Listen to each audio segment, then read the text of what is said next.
வாழ்க்கையில் உயர வார்த்தையை கவனி என்ற வார்த்தைகளோடு உங்கள் திரு. நான் தினமும் செய்தி படிப்பேன். செய்தி படிச்சுட்டு இருக்கதை உங்கள்கிட்ட பகிர்ந்துக்கிட்டு இருக்கேன். சில சுவாரஸ்யமான செய்திகளும் இதில் வரும். அப்படி நான் படித்த செய்தியை உங்கள்கிட்ட பகிர்ந்துக்கிறேன். எங்கேயாவது மாமியார் மருமகளை காப்பாற்றிருக்காங்களா? முதல்ல சண்டை தான் வரும். மாமியாரால் பிரச்சனை வரும், இல்லை மருமகளால் பிரச்சனை வரும். எல்லா இடங்கள்லையும் அப்படி தான் நடக்கும். ஆனால் இங்கே சற்றே கொஞ்சம் வித்தியாசம்.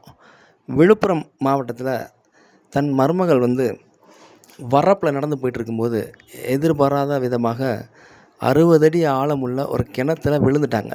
தவறி விழுந்துட்டாங்க. அதை காப்பாற்றுறேன்னு போன மாமியாரும் விழுந்துட்டாங்க. ஆனால் மாமியாருக்கு நீச்சல் தெரியாது. அங்கே இருந்த ஒரு கல்லை பிடிச்சிக்கிட்டு நின்றுட்டே இருந்திருக்காங்க. அக்கம் பக்கத்தில் உள்ளவங்க ஓடி அவங்கள பார்த்து ஃபயர் சர்வீஸ் மூலமாக அவங்கள காப்பாற்றிருக்காங்க.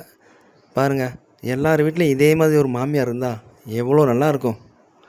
நாளைக்கு பார்ப்போமா?